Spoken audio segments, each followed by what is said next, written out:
सहेली।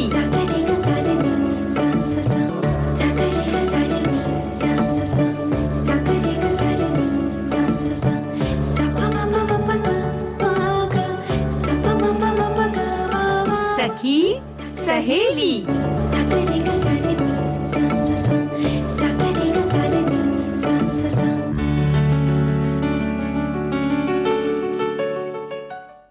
सभी सखियों सहेलियों को मंजू द्विवेदी और दीपा माहेश्वरी का नमस्कार। दीपा, हम जब अपना दिन भर का काम करते हैं, थक जाते हैं और कभी जब छुट्टी का मौका होता है तो थोड़ा सा घूमने जाना हमें पसंद होता है, और ख़ास तौर पर अगर समुद्र का किनारा हो घूमने के लिए तो क्या बात है, मज़ा आता है ना। कभी बहुत अच्छा लगता है, और वो जो ठंडी हवाएं, हाँ। और जब कभी तो अच्छा लगता है कि बाल बहुत तेजी से लहरा रहे हैं, लेकिन कभी कभी थोड़ी देर के बाद वो परेशानी भी लगने लगती है और हम एक दुपट्टा सा सर पे डाल लेते हैं। हाँ। यानी समुद्र का जो किनारा होता है वो हम सभी को वहाँ जाना बहुत अच्छा लगता है। खास तौर से जैसे कि यहाँ मुंबई में समुद्र का किनारा, जो लोग समुद्र किनारे वाली जगह पर रहते हैं वो तो अक्सर ही ऐसा सोचते हैं कि भाई कभी छुट्टी मिली, कुछ घूमने फिरने का मूड आया तो चले जाओ। लेकिन ऐसे लोग जिनके शहर में समुद्र का किनारा नहीं है, वो भी कई बार ऐसी जगहों पर जाते हैं जहाँ पर बहुत सारे बीचेस हो, समुद्र किनारे हो, और वहाँ जाकर के समुद्र जो अटखेलियाँ खेलता है उसका वो आनंद लेते हैं, मजा लेते हैं, है ना। बिल्कुल, साल में एक बार तो ऐसी यात्रा, जो जिनके शहरों में या जो ऐसी तटीय स्थल पे नहीं रहते तो वो जरूर चाहते हैं कि हम ऐसी जगह पे जाएं। हाँ, उनके लिए और भी ज्यादा आकर्षण का केंद्र होता है वो। ठीक है, अब श्रोता सोच रहे होंगे कि क्या ये समुद्र समुद्र लगा रखा है आज हमारी सखियों ने। भाई आज राष्ट्रीय समुद्र दिवस है, इसलिए आज हम ये बातें कर रहे हैं। इसके अलावा आज हम अपने कार्यक्रम में शामिल करेंगे साहित्यकार नलिनी बाला देवी को, और भारतीय कला की भी बात करेंगे, छाया पुतली जो हमारी भारतीय कला है उसके बारे में। और अब देखिए 2 दिन बाद यानी कि 7 अप्रैल को जो है स्वास्थ्य दिवस हम मनाते हैं, है ना। जी। तो इसके लिए स्वास्थ्य की भी थोड़ी बात करना जरूरी है। और हमारे स्वास्थ्य को खराब करने में मोटापे का बहुत बड़ा योगदान है। हाँ। तो इसीलिए शायद हम इसके बारे में भी बात करेंगे। बिल्कुल। तो मोटापा अगर बढ़ता है तो सिर्फ आप देखते ना रहें, बल्कि उसको कम करने को कुछ प्रयास करें। और इसके अलावा गर्मी बहुत बढ़ गई है, और गर्मी का जो असर है पक्षियों पर, पशुओं पर बहुत ज्यादा पड़ता है, क्योंकि हम तो घरों में होते हैं, ठंडी जगह में पंखा लगा लेते हैं, नहीं तो एसी लगा लेते हैं, खूब सारा पानी भी पी लेते हैं। लेकिन अगर बाहर ये चीजें ना मिले तो पक्षियों और पशुओं को कितनी इससे परेशानी होती है। तो उनके लिए थोड़ी सी मदद करना ये हमारी जिम्मेदारी बनती है। तो इस विषय पर भी हम बात करेंगे आज, है ना। लेकिन तो बहुत सारी बातें होंगी गीतों के साथ। हाँ बिल्कुल, गीतों के साथ। लेकिन सबसे पहले जो बात होगी वो राष्ट्रीय समुद्र दिवस की हम बात करेंगे। 5 अप्रैल का दिन नेशनल मैरीटाइम डे यानी कि राष्ट्रीय समुद्र दिवस के तौर पर मनाया जाता है। और ये दिन भारत के लिए बेहद खास माना जाता है, क्योंकि 5 अप्रैल 1919 को पहली भारतीय शिप मुंबई से ब्रिटेन की यात्रा पर निकली थी। Scindia steam navigation company limited का पहला steam ship SS loyalty Mumbai से लंदन की पहली समुद्री यात्रा पर रवाना हुआ था। और इसकी याद में साल 1964 से प्रतिवर्ष 5 अप्रैल को राष्ट्रीय समुद्री दिवस यानी कि नेशनल मैरीटाइम डे मनाया जाता है। जी, और इसी दिन यानी 5 अप्रैल को भारतीय समुद्री क्षेत्र में उत्कृष्ट योगदान देने वाले लोगों को वरुण पुरस्कार भी प्रदान किया जाता है। और ये दिवस अंतर महाद्वीपीय वाणिज्य और वैश्विक अर्थव्यवस्था के समर्थन में जागरूकता फैलाने और भारतीय जहाजरानी उद्योग की गतिविधियों और देश की अर्थव्यवस्था में इसकी भूमिका से अवगत कराने के लिए भी मनाया जाता है। बिल्कुल। और राष्ट्रीय समुद्री दिवस भारत के लिए बहुत खास है। ये दिवस 5 महासागरों में व्यापार की सुविधा के जरिए समुद्री अर्थव्यवस्था के राष्ट्रीय सहयोग को दर्शाता है। जी। समुद्री व्यापार के मामले में भारत दुनिया का 16वां सबसे बड़ा देश है, और करीब 12 बड़े बंदरगाहों से देश का समुद्री व्यापार होता है।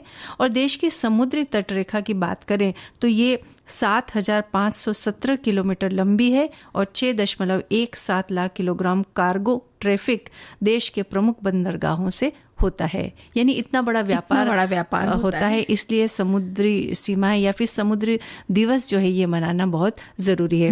लोगों को पता चलना चाहिए कि समुद्र के माध्यम से कितना बड़ा व्यापार होता है। और इसके अलावा एक बात ये भी है दीपा कि दूसरे साधनों की बजाय समुद्र के द्वारा जो है वो व्यापार करना थोड़ा सस्ता पड़ता है।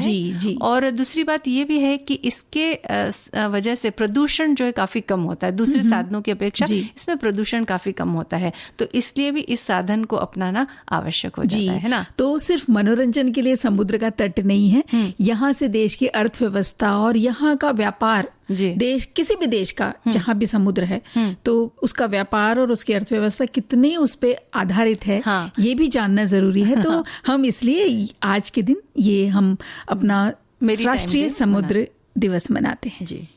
सागर किनारे दिल ये पुकारे। और ये सच बात है दीपा, मैंने महसूस की है कि जब हम सागर किनारे जाते हैं और उसकी लहरें हमारी ओर आती है जाती है, बहुत सारी रेत होती है वहाँ पर, और हम अगर बैठे रहे वहाँ चुपचाप सिर्फ लहरों को देखते रहे, कुछ इधर उधर की ना सोचें, तो मन में पुराने कई सारे ख्याल या कई सारे व्यक्तियों के बारे में हमें याद आने लगती है। कई बातें ऐसी जैसे कि जिस तरह से समुद्र की जो लहरें वो हिलोरे ले रही है, उसी तरह विचारों के हिलोरे हमारे दिमाग में उठने लगते, ये मैंने महसूस किया। बिल्कुल। और जब ये गीत चल रहा था तो मैं यही सोच रही थी कि जब भी हम, क्योंकि हमें तो मौका मिल जाता है यहाँ जाने, क्योंकि मुंबई में है, जाने का मौका मिल जाता है, तो गर्मियों के दिन में जब शाम के वक्त वहां पहुंचते हैं तो जब समुद्र के लहरों में बिल्कुल पास, थोड़े आगे आगे जाकर पानी में जब पैर हम अपने चलाते हैं, छपाक से इधर उधर जब बच्चों के साथ करते हैं तो कितना मजा आता है। बिल्कुल। और वो आनंद ही कुछ अलग प्रकार का होता है। बिल्कुल। तो अब हम आगे बढ़ते हैं थोड़ा और यानी समुद्र में नहीं बल्कि हमारे कार्यक्रम में। तो असमिया भाषा की कवयित्री नलिनी बाला देवी की आज हम बात करेंगे। नलिनी बाला देवी अपनी राष्ट्रवादी और रहस्यवादी कविता के लिए प्रसिद्ध हैं।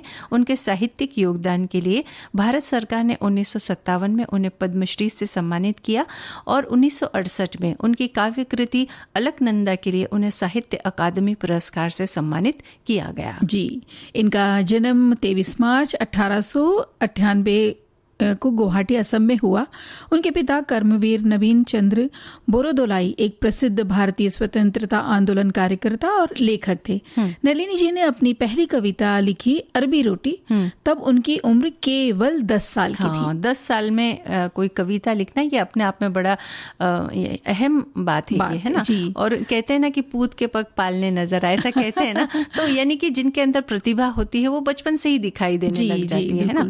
और 12 वर्ष की उम्र में उनका विवाह हो गया, किंतु विधि का विधान कुछ ऐसा रहा कि जब वो मात्र 19 वर्ष की थी तो ऐसी अल्प आयु में ही उनके पति का निधन हो गया और उसके कुछ समय बाद ही उनके दोनों पुत्रों की भी मृत्यु हो गई। अकाल मृत्यु की इस वेदना से वे जर्जर हो गई और उन्होंने अपना जीवन ईश्वर को अर्पित कर दिया। जी।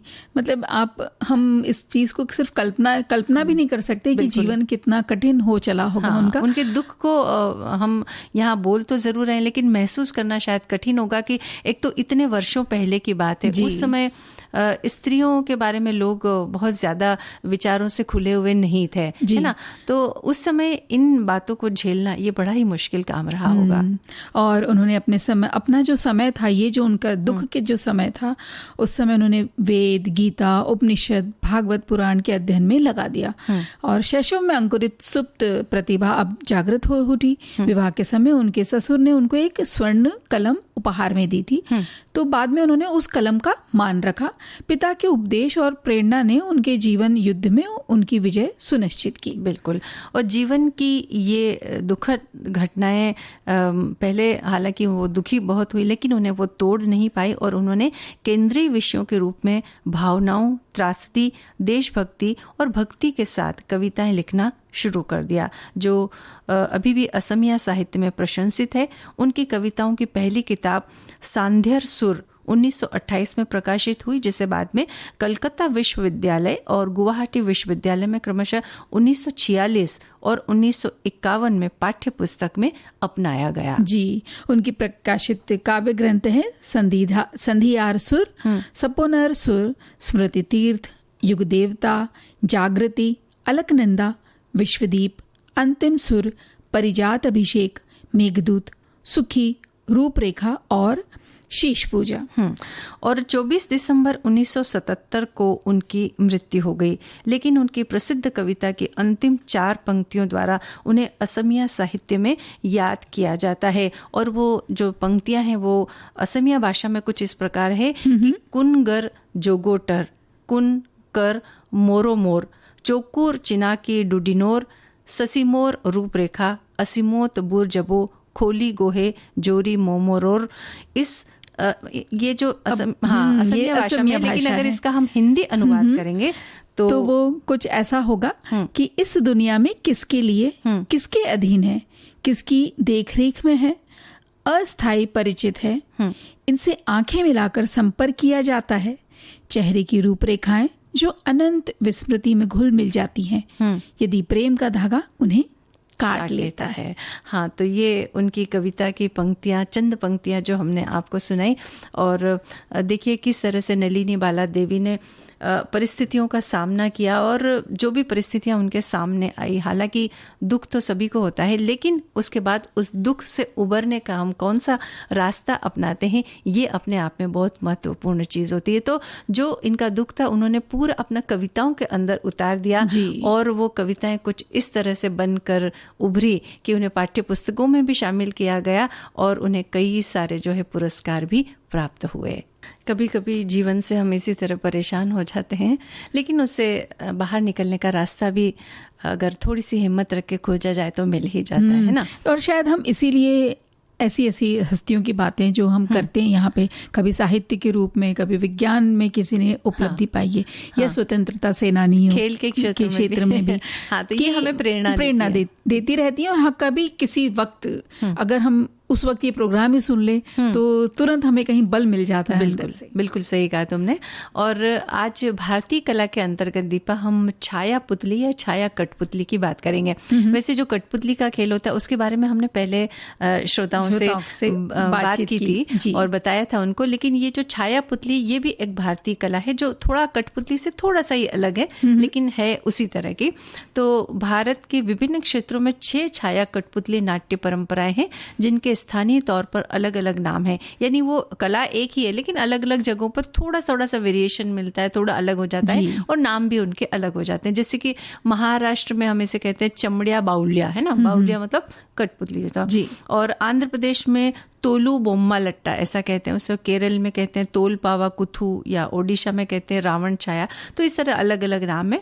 हालांकि इन सब में एक अलग क्षेत्रीय पहचान होती है, भाषा और बोलियां भी इनकी अलग होती है जिनमें इन्हें किया जाता है, लेकिन इनमें एक समान विषय वस्तु और सौंदर्य होता है।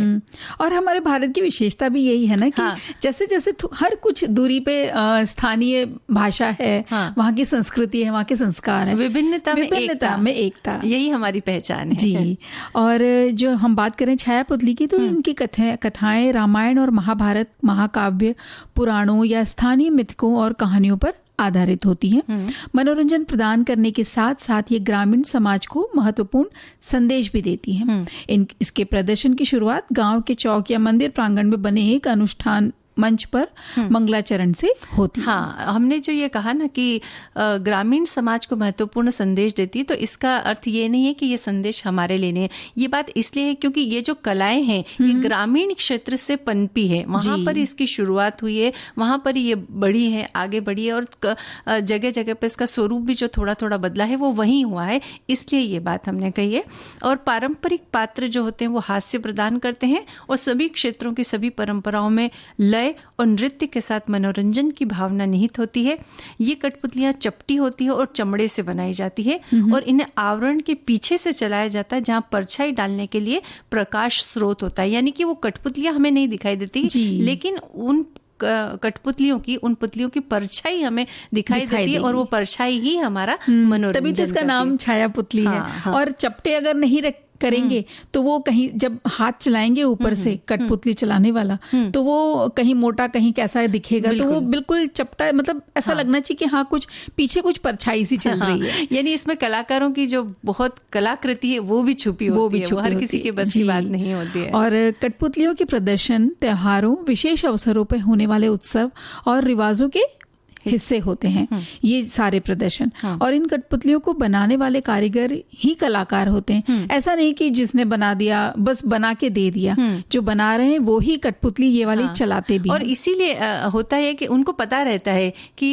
मतलब कितनी बड़ी बनानी है, कौन सा हिस्सा थोड़ा चौड़ा होना चाहिए, कौन सा हिस्सा बड़ा होना चाहिए, या फिर कौन से हिस्से की परछाई जब सामने पड़ेगी तो वो कैसा दिखेगा, ये एक कलाकार ही सोच सकता है। और इसीलिए वो खुद बनाते हैं और फिर उसका प्रदर्शन करते हैं। और ये जो कारीगर हैं वो ही इन कठपुतलियों को बनाने के बाद इनके जरिए, जैसे आप कह रही थी, कहानियां भी सुनाते हैं। बिल्कुल। और छाया कठपुतली या शेडो प्ले कहानी कहने और मनोरंजन का एक प्राचीन रूप है जो फ्लैट आर्टिकुलेटेड कटआउट का उपयोग करते हैं। यानी वो जो कटिंग होती है ये उसका नाम है। यानी चपटी जो है उसकी एक फिक्स एक आकृति होती है, उसके वो कटआउट होते हैं, उन कट्स को जोड़ करके एक कठपुतली का उसको शेप दिया जाता है। तो इसी को कहते हैं फ्लैट आर्टिकुलेटेड कटआउट। और इस तरह से मनोरंजन की ये एक प्राचीन परंपरा है ना। तो भले ये देखिए हम हर जगह बड़े शहरों में तो इतना हम रूबरू नहीं हो पाते इन सब तरह की खेल को लेकर के, लेकिन ये हमारे देश की परंपरा में है। तो ये जानना भी बहुत जरूरी है कि हाँ, कठपुतली तो सभी को पता होगा कि कठपुतली होती है, लेकिन छाया पुतली भी होती है और इस तरह से इसीलिए तो हम बताते हैं दीपा। तो हम सभी जाने और देखें और इसके बारे में पता करें। और अगर कभी ऐसा कोई शो आपको देखने को मिलता है तो आप जरूर देखिए, क्योंकि ये जो हमारी प्राचीन परंपराएं हैं, अगर हम इनको महत्व नहीं देंगे तो ये लुप्त होती चली जाएंगी। और हमें इन्हें लुप्त नहीं होने देना है, बल्कि इन परंपराओं को हमें जानना, पहचानना और आगे बढ़ाने की कोशिश करनी चाहिए। दीपा, जब हम आईना देखते हैं ना तो भले ही चेहरे वही रह जाते हैं कई बार, लेकिन शरीर की जो आकृति है ना वो भी बदल जाती है और तब भी हमें देख करके बड़ी तकलीफ होती है कि भाई ये क्या हो गया। तो ऐसी नौबत ना आए इसके लिए हमें थोड़ा सा पहले से सजग रहना चाहिए ना। और आईने की बात सुननी चाहिए, माननी भी चाहिए।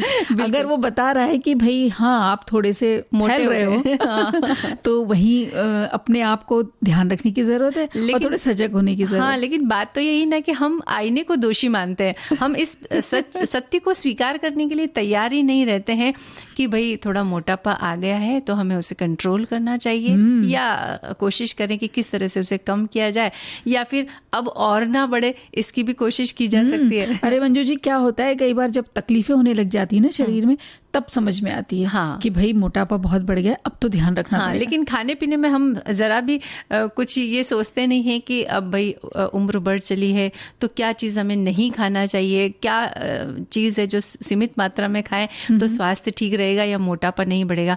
क्योंकि मोटापा जो होता है वो 1000 दूसरी बीमारियों का कारण बनता है। इसलिए मोटापे पर कंट्रोल करना बहुत ज़रूरी है। अब देखिए 2 दिन बाद यानी कि 7 तारीख को हम विश्व स्वास्थ्य दिवस भी मनाने जा रहे हैं। तो स्वास्थ्य की बात करना बहुत जरूरी हो जाता है ना।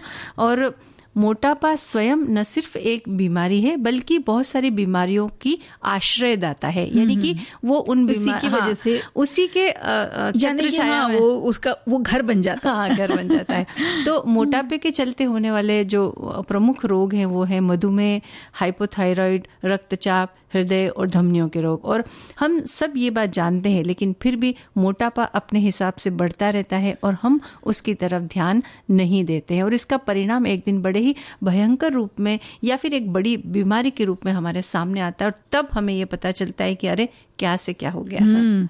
और जैसे हम बात कर रहे थे ना कि मोटापा हमारे सामने बढ़ता रहता है, हम उसे देखकर भी उसे रोकने का कोई प्रयास करते ही नहीं। लोगों की शारीरिक गतिविधियों में काफी कमी आई है और यानी सक्रियता बहुत कम हो गई। अब उतना फिजिकल वर्क नहीं गया है। आराम तलबी के साथ जीवन जैसे चल रहा है, बस उसी आनंद में महसूस करते हैं हम। उसको वही आनंद, ठीक है भाई सब तो हो रहा है, बहुत सारी मशीनें, अब तो कपड़े भी मशीनों में धुल जाते हैं। बिल्कुल, यानी जब तक कोई तकलीफ ना हो हम ये सोचते नहीं है कि कुछ गड़बड़ है उसे ठीक करना चाहिए। हमें ऐसा लगता है कि ठीक ही तो चल रहा है, क्या तकलीफ क्या हो रही है? पहले भी हम ये काम कर लेते थे, अब भी कर रहे हैं। हाँ, पहले भी मूड हमारा ठीक था, अभी भी ठीक है, दिमाग पहले भी ठीक था, अभी भी ठीक है। तो इसमें मोटापा अगर बढ़ भी गया तो ये तो उम्र के हिसाब से होता है, इसमें क्या परेशानी?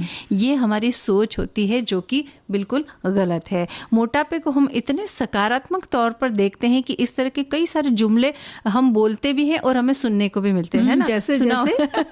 जैसे कि भाई किसी ने कह दिया ना, अरे तुम इतने मोटे क्यों हो गए? तो कहते हैं अरे हम तो खाते पीते घर के हैं। हाँ, ये तो बोलते हैं भाई। और फिर कई लोग तो ये भी, थोड़ा पेट अगर निकल आता है तो बोलते हैं अरे भाई तोंद दिखना तो समृद्धि का सूचक है। ये बात हम उनको कह करके उनको चुप कर देते हैं। लेकिन हमारी ये जो सोच है ये कहीं ना कहीं हमारे लिए ठीक नहीं है, हमारे लिए ही घातक साबित हो सकती है। और जहां तक हाउसवाइफ यानी हम गृहिणियों की बात करें तो मोटापे के मामले में इनकी संख्या भी कुछ कम नहीं है। हाँ। हमें लगता है कि सुबह उठकर घूमने जाना, दौड़ने जाना, ये व्यायाम करने जैसे ये जो परंपराएं हैं तो वो लगभग खत्म सी हो गई हैं। और प्रसव के बाद महिलाओं का वजन बढ़ना ये बहुत आम माना जाता है।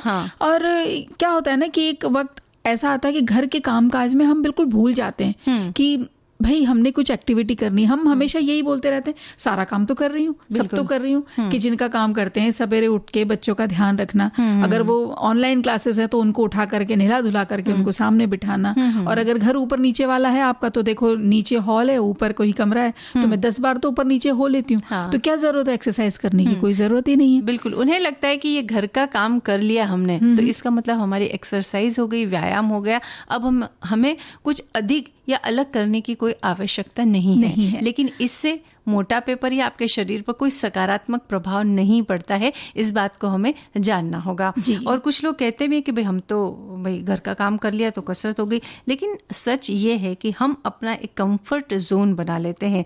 और बहुत सारे उपकरण, जैसा कि तुमने कहा कि वॉशिंग मशीन वगैरह, ऐसे कई सारे उपकरण हैं और आ गए हैं जिसकी वजह से घरेलू कामों से हो जाने वाला जो व्यायाम पहले संभव था वो अब वैसा व्यायाम हो ही नहीं सकता। क्योंकि पहले जैसे चक्की चलाई जाती थी, उससे कमर का, पेट का इतना व्यायाम हो जाता था कि मोटापे आने की कहीं कोई संभावना नहीं थी। महिलाएं पानी भरने के लिए जाती थी कुएं से, जब रस्सी से पानी वो खींचती थी तो उस समय भी उनका कितना जबरदस्त व्यायाम हो जाता था। तो और पहले झाड़ू जो पोछा लगाना पड़ता था, कपड़ा बिल्कुल बकायदा बाल्टी में डाल के उसको निचो के पोछा लगाना पड़ता था। अब तो पोछे लगाने के लिए भी बिल्कुल इस तरह के मशीनें आ गई हैं और इस तरह के वो हैंड डस्टर आ गए हैं कि आप बस पानी में डालिए बाल्टी में, आपको बिल्कुल झुकने की जरूरत नहीं। वो पीछे उसमें रॉड लगी रहती है प्लास्टिक की, तो खड़े लगा लीजिए।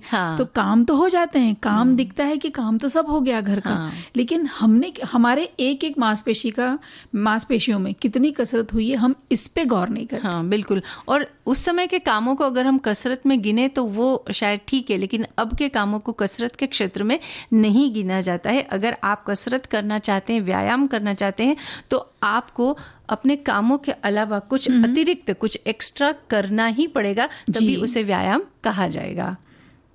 बिल्कुल। और मोटापे के लिए बहुत हद तक हमारा भोजन भी जिम्मेदार है। जैसे कि बहुत बेहद आसानी से जो उपलब्ध हो जाता है ना खाना, वो इतना पौष्टिक रहता नहीं है। हमें लगता है लेकिन हाँ चलो घर में कुछ ना कुछ तो बना के देना है ना, तो हम दे देते हैं फटाफट। लेकिन ये भी थोड़ा सा गलती है। हमारे फोन में भी कई ऐसे ऐप रहते हैं जो कि जंक फूड लेकर के चंद मिनटों में हाजिर हो जाते हैं और वो भी कम ही कीमत पे मिल जाते हैं। तो लगता है चलो भाई अब बच्चा जिद कर रहा है तो उसको मंगा दो। हाँ, स्वाद पर हम बहुत ध्यान देते हैं और फिर फटाफट आ भी जाता है खाना, तो हमें लगता है अरे गरम गरम खाना बाहर से आ रहा है, फटाफट आ रहा है, हमें भी काम नहीं करना पड़ रहा है और बच्चे भी खुश हैं।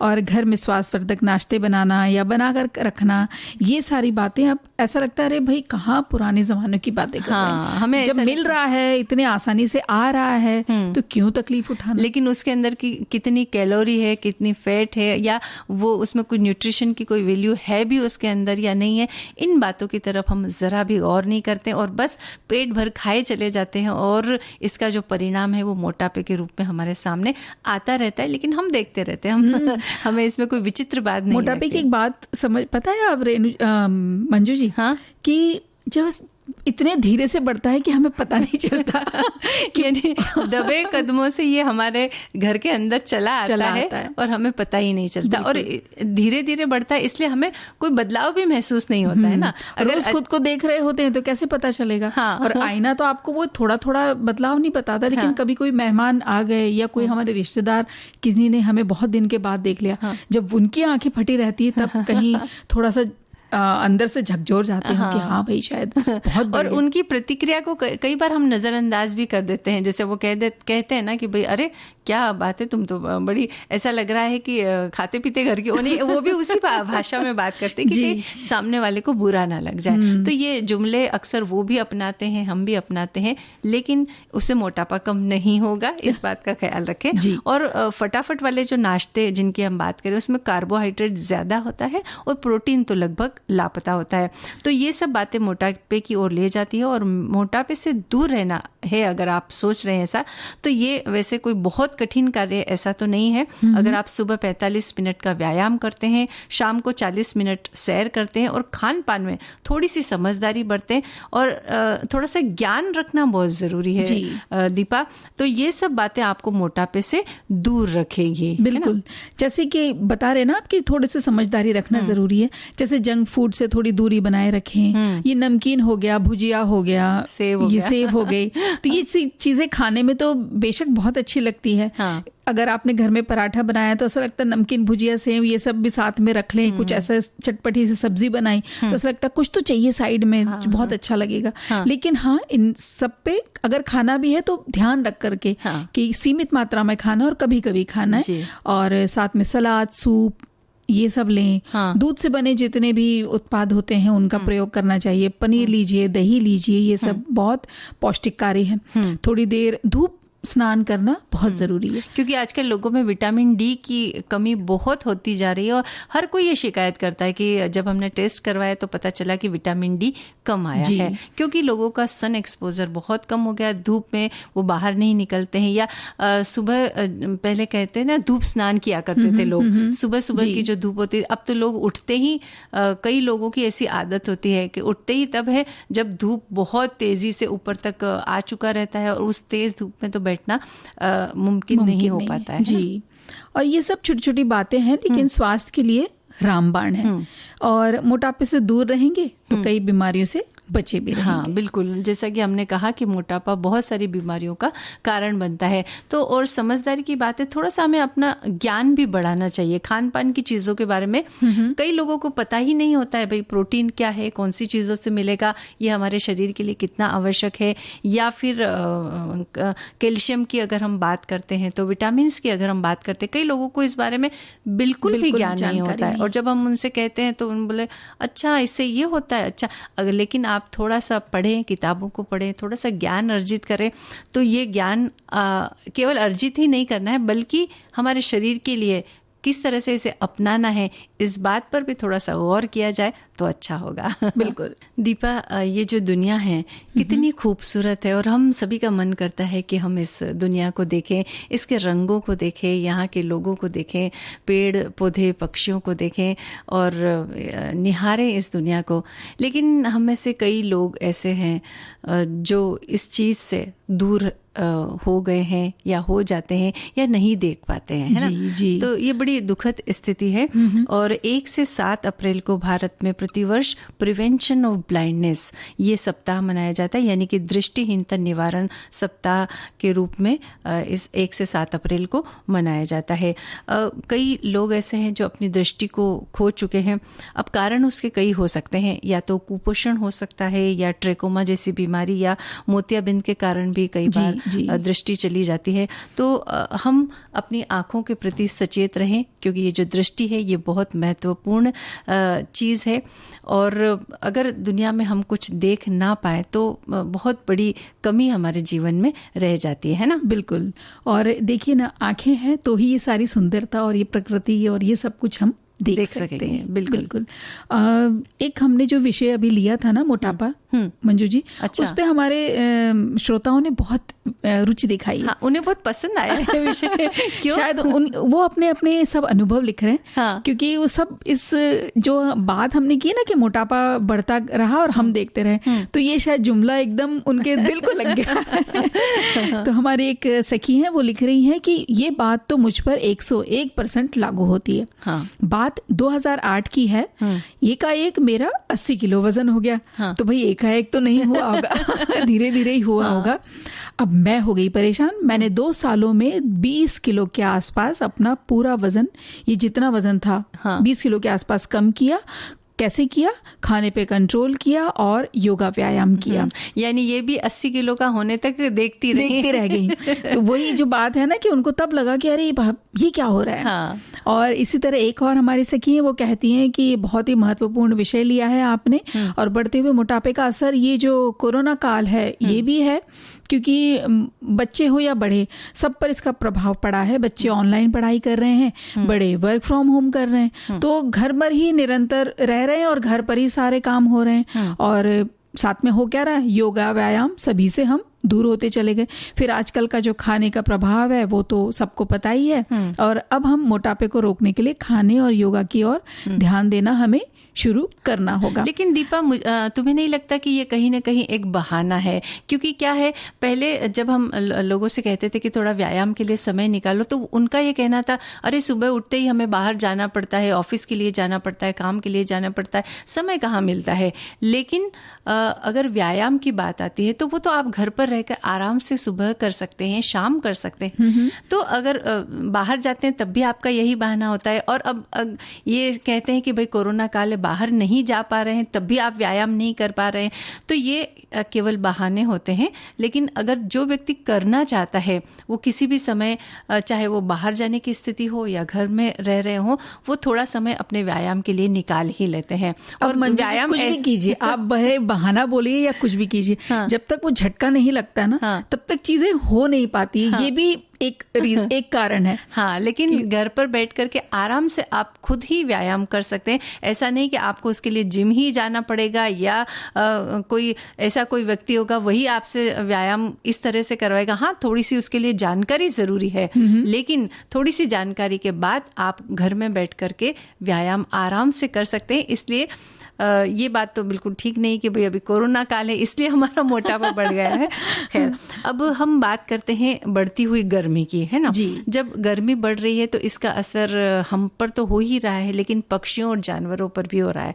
पानी की कमी, भोजन की कमी उनके लिए निरंतर बढ़ती जा रही है। और ऐसे में होता क्या है कि कई बार तो पानी की अत्यधिक कमी हो जाती है। इसकी वजह से पक्षी जो होते हैं वो हीट स्ट्रोक का शिकार हो जाते हैं और उनकी मृत्यु तक हो जाती है। तो ऐसे में हमारी क्या जिम्मेदारी बनती है? हमारी ये जिम्मेदारी हो जाती है कि उनके जीवन को किसी भी तरह से बचाने की कोशिश की जाए, क्योंकि पक्षी जो होते हैं वो हमारे इकोसिस्टम को बचाने की एक महत्वपूर्ण कड़ी है। और पक्षी कई सारे पेड़ पौधों के बीजों को भी यहाँ से वहां ले जाने में सहायक होते हैं। इसलिए भी हमें पक्षियों को बचाना जरूरी है। तो उसके लिए उपाय क्या करें? उपाय कैसे हो सकते हैं? जैसे बहुत आसान, सबसे आसान तो है पानी भरकर आप, अगर आपका घर ऐसा है जहाँ पे छत है ऊपर, तो वहां रख दीजिए। चलिए छत नहीं है, आप ऐसे फ्लैट सिस्टम में रहते हैं तो बालकनी में रख दीजिए। या आपका खुद का अपना घर है तो बाहर आंगन है, चौबारा सा है, छोटा सा छज्जा सा बना हुआ है, तो वहां रख दीजिए। तो पानी तो भर के देखिए रखा जा सकता है। बिल्कुल रखा जा सकता है। और आजकल कई ऐसे उपकरण आ गए हैं, छोटे छोटे से ऐसे उपकरण आ गए हैं जिनमें दाना या पानी रख करके आप अपनी खिड़की में भी लटका सकते हैं उसको। तो पक्षी आएंगे और थोड़ा सा पानी उसमें से पी लेंगे। जो दूसरा उपकरण है उसमें दाना रखा होता है तो वो खा करके, यानी बहुत आसान हो गया। अगर हम थोड़े से पुराने जमाने में लौटे या आज भी अगर हम गांवों में जाएं तो गांवों में तो ये रिवाज ही है कि घर के बाहर कोई एक ऐसा बर्तन रखा होता है जिसमें पानी भरा होता है। और कोई जैसे सब्जियों के, फलों के जो छिलके निकल जाते हैं, ऐसी थोड़ा रोटी वगैरह बच गई तो वो भी बाहर रख दिया जाता है। जो आते जाते जो पशु होते हैं वो उस भोजन को ग्रहण कर लेते हैं, पानी पी लेते हैं, उनकी प्यास बुझा देते हैं। तो ये देखा जाए तो ये काम छोटा सा काम है, लेकिन कितना पुण्य का काम है ये, बिल्कुल, है ना? सिर्फ ध्यान देने की बात है। हाँ। और कुछ नहीं है। और जैसे आप बोल रही थी ना कि बर्तन तो घर के बाहर रखा ही जाता था, गांव में भी अगर आप देखो या कुछ वक्त पहले की बात है, तो वो जो बर्तन रख रहे हैं, अगर यहाँ भी कहीं शहर में रखो या गांव में, बर्तन को रोज धोना बहुत जरूरी है। ऐसा नहीं है कि पानी भर दिया फिर 2 दिन तक 3 दिन तक ध्यान ही नहीं दिया तो वो पानी भी तो गंदा हो जाएगा। बिल्कुल, उसमें काई जम जाती है और एक बार जब पक्षी पानी उसमें से पी लेते हैं, थोड़ी देर में वो गंदा हो जाता है। अगर आप उसी में भरते रहेंगे तो आगे वो पानी पीने के लायक नहीं बचेगा। तो ये थोड़ी सी सावधानी हमें ये बरतनी है कि रोज आप जो है, जिस तरह से हम अपने घर के बर्तनों को धोते हैं और उसके बाद उसमें दूसरी बार भोजन या पानी ग्रहण करते हैं, तो उसी तरह से उनके बर्तनों को भी थोड़ा सा हाथ से या किसी और कोई दूसरा उपकरण है तो उसे धो के उसको साफ कर लें और रोज ताज़ा पानी भर दें ताकि उन्हें भी पीने के लिए अच्छा लगे। जी। और जो दाना डालने की आपने बात की थी, तो दाना भी उतना ही डालना है जितना खाते हैं। ऐसा नहीं कि मुट्ठी भर भर के डाल दिया बिल्कुल, कि हाँ भाई पक्षी आएंगे या जानवर जो चलते हुए आएंगे रास्ते से तो खाएंगे। आपको अंदाजा हो जाएगा कि कितना खाया जाता है, कितना फालतू चला जाता है। तो पुराना अगर दाना डाला है तो पुराना तो 1-2 दिन में सिल जाएगा। 1-2 दिन का पुराना तो फिर वो कैसे खाएंगे? वो पक्षी नहीं खाएंगे। इसलिए रोज उतना ही दाना डालें। अगर आपको ऐसा लगता है कि हाँ जो दाना हमने डाला था खत्म हो गया है वो दाना, तो थोड़ा सा और दूसरी बार जाकर के डाल दीजिए। इससे मोटापा भी तो कंट्रोल में यानी आज आप मोटापे को छोड़ेंगे नहीं? बिल्कुल, आज नहीं छोड़ूंगी मैं। तो कहने का मतलब है कि हमारे शरीर में भी उससे हलचल होती रहती है, हम थोड़े काम में व्यस्त रहते हैं, दिमाग भी व्यस्त रहता है और बार बार आना जाना या छोटे मोटे कामों से भी शरीर क्रियाशील रहता है, तो उससे भी तो मोटापा दूर रहता है। और ये जो हम पक्षियों की बात कर रहे हैं, इनके लिए भी ये फायदेमंद साबित हो जाएगा। इनके लिए तो ये जान बचाने की बात है। बिल्कुल दीपा, है ना? और खाना रखने वाली जो जगह है उसको भी साफ करें। तो ये भी एक कसरत हो गई कि भाई आपने जो बर्तन है वो हटाया, उसको धोया, उसको साफ किया, साफ करके आप ले करके वापस आए हैं तो छत, बालकनी, छज्जा जहां भी है वहां रखा। तो ये भी एक छोटी सी आपके शरीर को एक स्ट्रेच हो जाता है ना, आप नीचे झुक रहे हैं, उठ रहे हैं, तो ये भी व्यायाम की बात होगी। और साथ में पशु पक्षी का जो देखभाल है वो तो हो ही रही है। और पक्षियों के लिए जहां आप दाना रखते हैं वो थोड़ी सी सुरक्षित जगह हो, इस बात का ख्याल रखना चाहिए। कई बार पक्षी डर की वजह से आते नहीं है वहां पर, खाना वो खाते नहीं है। तो कुछ ऐसी जगह हो कि जहां वो निर्भीक होकर के, निडर होकर के खा सकें, चुग सके दाने को। अगर ऐसी जगह है तो थोड़ा इस बात का ख्याल रखेंगे तो ज्यादा अच्छा होगा, है ना? यानी कि अगर आप जैसे आपका घर है, आपका ड्राइंग रूम में जहां आप बैठते हैं, आपका बैठक है और बाहरी बालकनी है, तो हम लोगों को देख करके वो आएंगे नहीं। घर में दिन भर अगर बच्चे उसी कमरे में बैठ के पढ़ रहे हैं या घर के लोगों का आना जाना उस बैठक में है ज्यादा, तो वो आएंगे नहीं। तो आप कोई और ऐसी जगह ढूंढ ले जहां थोड़ी शांति हो, एकांतता हो, तो वो वहां आके खाके या पानी पी के जाएंगे। और अगर संभव हो कि आप अपने घर के आसपास थोड़ी सी भी जगह 1-2 पेड़ अगर लगा सकें तो इससे अच्छी बात तो और कोई हो ही नहीं सकती। क्योंकि गर्मी के दिनों में पेड़ भी दूसरे सूख जाते हैं या फिर पेड़ बहुत सारे हैं ही नहीं, कम है पेड़, तो उसकी वजह से पक्षियों को घोंसला बनाने के लिए जगह नहीं मिल पाती है। तो ये भी उनके लिए रहने के लिए एक बड़ी समस्या उत्पन्न हो जाती है। या फिर पक्षियों को की जो जनसंख्या है वो भी आगे नहीं बढ़ पाती है। तो इसके लिए पेड़ लगाना बहुत जरूरी है। तो अगर संभव हो सके तो आप कम से कम अपने आसपास की जगहों में 1 या 2 पेड़ जरूर लगाएं, है ना? बिल्कुल। और ये कोशिश करेंगे तो हो जाता है, इतना भी कठिन नहीं है मंजू जी। बिल्कुल, थोड़ा सा विचार करने की जरूरत है या फिर यूं कहें कि कुछ आगे कदम बढ़ाने की जरूरत है। अगर आप उस राह पर चल पड़ेंगी तो मंजिल अपने आप हमें मिल जाएगी। और अब हमने जब घड़ी की तरफ नजर डाली तो हमारा भी अब उड़ने का वक्त हो गया है। तो अब कार्यक्रम समाप्त करने की आज्ञा चाहते हैं आप सभी को। मंजू द्विवेदी और दीपा माहेश्वरी का नमस्कार।